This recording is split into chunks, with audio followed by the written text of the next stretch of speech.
అక్కడ ఉన్న నక్సలైట్లు బయటకు వచ్చే మీరు కూర్చోవాలి. మినిస్టర్ గారు రిప్లై ఉండి.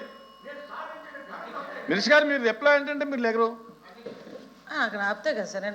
సార్ పెద్ద ఆయన నుంచి మాట్లాడుతుంటే ఎలా ఆపేస్తాం సార్? అధ్యక్ష ధన్యవాదాలు అధ్యక్ష. శాంతి భద్రతల మీద షార్ట్ నోట్స్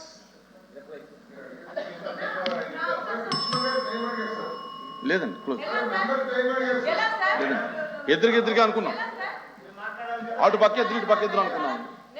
రిప్లై చేయండి, రిప్లై చేయండి అమ్మా. మీరు దళిత మహిళ లేదా ఓసీ మహిళ మీరు చెప్తారా రిప్లై? మేడం రిప్లై చెప్తారు లేదా? నేను చెప్తాను సార్, నేను చెప్పడానికి సిద్ధంగానే ఉన్నా. అంటే అమ్మాయి కదా, మహిళ కదా, ఒక నిమిషం రిప్లై చెప్పండి. మీరు రిప్లై చెప్పాలి. మీరు రిప్లై చెప్పండి.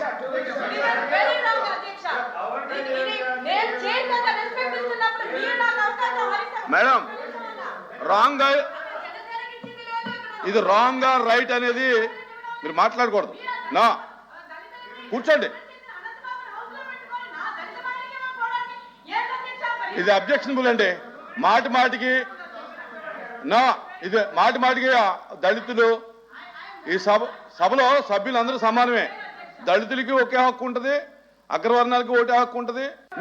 ఇవ్వనండి, నేను ఇవ్వనండి. అధ్యక్ష ఇప్పుడు ధన్యవాదాలు అధ్యక్ష. కూర్చోండి రమణ గారు. చెప్తాను అధ్యక్ష, అంటే అబ్జెక్షనబుల్ వర్డ్స్ అని అన్నారు.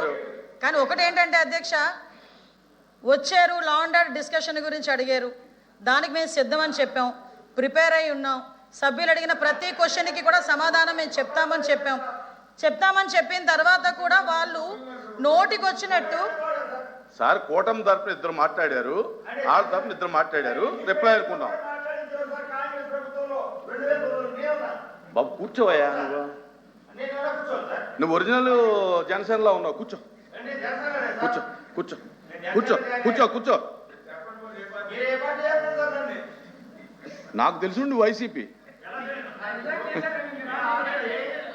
సరే కాను కూర్చో రమణ బాబు, కూర్చో రమణ కూర్చో.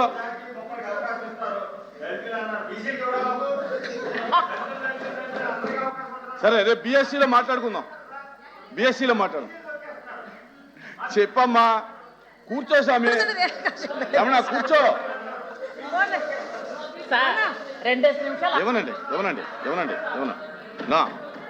ఇవ్వనండి మంత్రి గారు, మీరు రిప్లై ఇవ్వకపోతే సభను వాయిదా వేస్తాను. సార్ అధ్యక్ష, అమ్మా దయచేసి ప్లీజ్ నేను మాట్లాడతాను. దయచేసి మీకు సమయం ఇవ్వలేనందుకు నేను క్షమాపణ కోరుకుంటున్నా. మీ తరపున కూడా నేనే మాట్లాడతా, దయచేసి కూర్చోండి. అధ్యక్ష ధన్యవాదాలు అధ్యక్ష. కాకపోతే అధ్యక్ష ఇది చాలా సీరియస్ ఇష్యూ అధ్యక్ష, ఒక లా అండ్ ఆర్డర్ ఇష్యూ గురించి.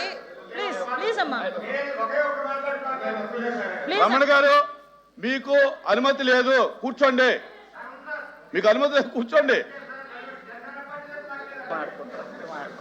కూర్చో. రిప్లై ఉండమ్మా, ప్లీజ్ రిప్లై ఉండమ్మా. అధ్యక్ష ఇప్పుడు లా అండ్ ఆర్డర్ గురించి షార్ట్ డిస్కషన్ అడిగింది కూడా అందరూ కలిపి బీఎస్సీలో తీసుకున్న నిర్ణయం. అన్నా ప్లీజ్ అన్నా, ప్లీజ్ నా మాట ప్లీజ్ అన్నా. బీఎస్సీలో నిర్ణయం తీసుకుని ఆ సభ్యులు కూడా ప్రిపేర్ అయ్యి ఏదో మాట్లాడదామని వచ్చున్నారు. ఇక్కడ మా సభ్యులు కూడా ప్రిపేర్ అయ్యి మాట్లాడారు.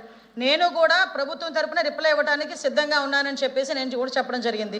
ప్రతి ఒక్కరికి కూడా ఈ కాపీని కూడా మేము సర్వ్ చేయడం జరిగింది. నేను వాళ్ళు మాట్లాడుతున్నప్పుడే మిమ్మల్ని ఒక అప్పీల్ అడిగాను అధ్యక్ష. దానిలో భావం ఏంటంటే కంపల్సరీగా వీళ్ళు మేము వాస్తవాలు మాట్లాడుతుంటే వినే ఓపిక ఉండకుండా డెఫినెట్గా వాళ్ళు ఏదో ఒక వంక పెట్టుకొని వాకౌట్ చేస్తారని నాకు ఉన్న 6 సెన్స్ పనిచేసింది. కాబట్టి ఇందాక మిమ్మల్ని ఒక్కసారి అవకాశం ఇవ్వండి అధ్యక్ష, అది కూడా నేను మైక్లో రికార్డ్ అయ్యేటట్టుగా చెప్తానని చెప్పి మిమ్మల్ని అడగడం జరిగింది అధ్యక్ష. అదే జరిగింది అధ్యక్ష. ఏ వంక లేని తప్పు దయచేసి క్షమించాలి, ఓడు ఉపయోగించవచ్చో లేదో తెలీదు. ఏ వంక లేకపోతే డొంకబట్టి గేడ్చారట కొంతమంది. కానీ పరిస్థితి ఎలా ఉంది అధ్యక్ష, ఈరోజు సోము వీర్రాజు గారు ఏదో మాట్లాడితే ప్రధానమంత్రి గారి టూర్ గురించి, దాన్ని బేస్ చేసుకొని ఈరోజు వీళ్ళు వాకౌట్ చేసే పరిస్థితి వచ్చిందంటే లా అండ్ ఆర్డర్ మీద మేము మాట్లాడితే విని తట్టుకోలేని పరిస్థితి వాళ్ళకు ఉందా అధ్యక్ష? దానికో సమాధానం చెప్పాలి. వాళ్ళు వాకౌట్ చేశారంటేనే దాని అర్థం అధ్యక్ష. ఈ రోజు సుమారుగా 6% క్రైమ్ రేట్ తగ్గించామని మేము గర్వంగా చెప్తుంటే ఇష్టానుసారంగా అక్కడ కూర్చొని వెబ్సైట్ పనిచేయట్లేదు, 112కి ఇంత టైంలో వచ్చింది, వాటన్నిటికీ నేను సమాధానం పెట్టుకున్నాను అధ్యక్ష. అవన్నీ విని ఓపిక ఉండాలి. లేనిపోయిన ఆరోపణలు వేస్తాడు ఒక సభ్యుడు వచ్చి, ఏదేదో ఎవరి గురించో మాట్లాడి ఆ డబ్బులందని ఈ డబ్బులందని అని ఏది పడితే అది మాట్లాడేస్తే విని ఊరుకోవడానికి అధ్యక్ష ఈరోజు ప్రభుత్వం ఉంది. ఈరోజు గవర్నమెంట్ మేము ఒకటి ఎన్డీఏ గవర్నమెంట్ బయటకు వచ్చిన తర్వాత ఒక విషయం చెప్పి నేను స్టార్ట్ చేశాను అధ్యక్ష. మాట్లాడితే ఆ సభ్యుల్లో చాలా మంది రెడ్ బుక్ అన్నారు. ఎస్, నేను రెడ్ బుక్కి కన్ఫైన్ ఉన్నా. మా లోకేష్ బాబు గారు ప్రతిపక్షంలో ఉండేటప్పుడు యువగలం పాదయాత్ర సందర్భంగా ప్రతి మీటింగ్లో కూడా తీసుకెళ్లి రెడ్ బుక్ చూపించారు. ఆ రెడ్ బుక్ చూసి నమ్మారు కాబట్టి 164 సీట్లు మా ఎన్డీఏ గవర్నమెంట్కి వచ్చింది అధ్యక్ష. ఆ రోజు శాంతి భద్రతలు కాపాడుతాం నమ్మకం మా ఎన్డీఏ కూటమి సభ్యుల మీద ప్రజలకు ఉంది.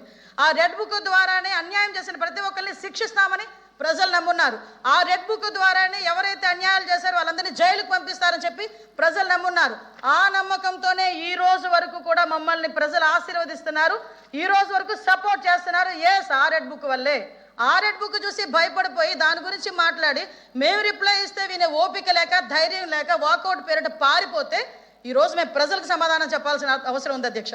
ఈరోజు సభ ద్వారా ప్రజలకు సమాధానం చెప్పాలి. మీకు సమాధానం చెప్పినా కూడా వినే ఓపిక మీకు ఉండదు, వినే పరిస్థితి మీకు ఉండదు, వినే స్థాయి కూడా మీది కాదు. కాబట్టి ప్రజలకు సమాధానం చెప్తున్నాను అధ్యక్ష. ఈరోజు మా గవర్నమెంట్ కూడా దుష్ట శిక్షణ శిష్ట రక్షణ అనే నినాదంతోనే ఉంది అధ్యక్ష.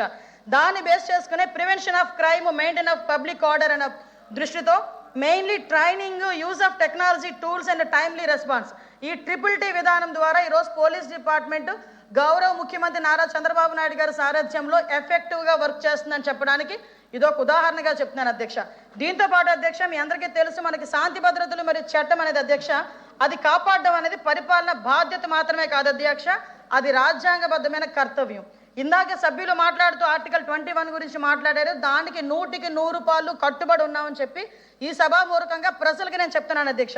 అదే అధ్యక్ష, మీకు అందరికీ తెలుసు ఈరోజు ఆ రాష్ట్రం అభివృద్ధి జరగాలన్నా, పెట్టుబడులు రావాలన్నా, పరిశ్రమలు రావాలన్నా, ఉద్యోగాలు రావాలన్నా, పర్యాటకం ముందుకెళ్లాలన్నా, ప్రజలు మనశ్శాంతిగా బతకాలన్నా, భద్రతగా బతకాలన్నా ఈరోజు లా అండ్ ఆర్డర్ అనేది ఎఫెక్టివ్గా పనిచేసే పరిస్థితి రావాలి.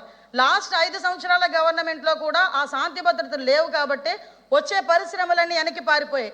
వచ్చి పెట్టుబడులు పెడతామన్న పెట్టుబడిదారులు కూడా వెనక్కి పారిపోయే పరిస్థితి. ఒక ఉద్యోగం లేక యువత కూడా గాంజాకి, డ్రగ్స్కి అలవాటు పడిపోయి జీవితాన్ని చిత్రం చేసుకున్న పరిస్థితి. బయటకు వచ్చే మహిళ మళ్ళీ తిరిగి ఇంటికి వెళ్తుందో లేదో తెలియని పరిస్థితి. ఇలాంటి పరిస్థితుల నుంచి ఈరోజు లా అండ్ ఆర్డర్ క్రమం ఎంత పర్ఫెక్ట్గా మేము పనిచేస్తున్నామని చెప్పడానికి, ఈ భారతదేశంలో పెట్టుబడులు పెట్టిన రాష్ట్రంలో ఆంధ్రప్రదేశ్ రాష్ట్రం మొట్టమొదటి స్థానంలో ఉందని చెప్పడానికి, ఈ లా అండ్ ఆర్డర్ ఎంత ఎఫెక్టివ్గా పనిచేస్తుందని చెప్పడానికి ఇది ఒక ఉదాహరణగా మేము చెప్తున్నాం అధ్యక్ష. దీనిలో భాగంగా అధ్యక్ష, ఇందాక మీకు ఒక ఈ విషయాలన్నీ చెప్పిన తర్వాత నేను మాట్లాడతాను అధ్యక్ష.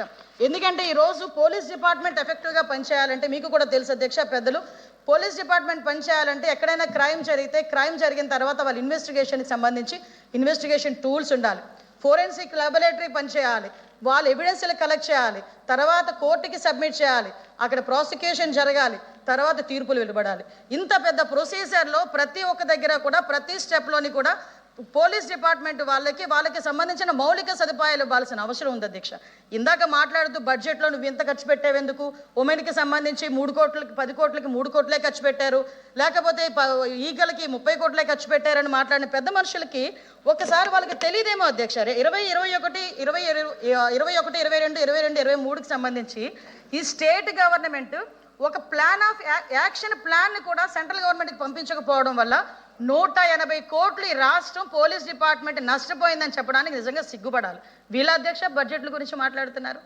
ఈరోజు మా గవర్నమెంట్ వచ్చిన తర్వాత MOPF నిధుల కింద పాత బకాయిలు 60 కోట్లు మేము తిరిగి చెల్లించి ఈరోజు తిరిగి ఒక 32 కోట్ల రూపాయలతో మళ్ళీ తిరిగి MOPF నిధులు తీసుకొచ్చుకొని ఈరోజు తిరిగి స్ట్రీమ్లైన్ చేసుకొని ఫింగర్ ప్రింట్ అథెంటికేషన్ దగ్గర నుంచి, పామ్ ప్రింట్ అథెంటికేషన్ దగ్గర నుంచి, CCTVs, ఆఖరికి సీఎంగా 2014 నుంచి 19 వరకు సీఎం గారు 14,000 CCTV కెమెరాస్ పెడితే 19 నుంచి 24 వరకు CCTV కెమెరాలు కూడా దిష్టి బొమ్మల్లాగా ఎక్కడ పడితే అక్కడ ఉన్నాయి, కానీ ఒక్కటి కూడా పనిచేసిన పాపాన్ని పోలేదు అధ్యక్ష.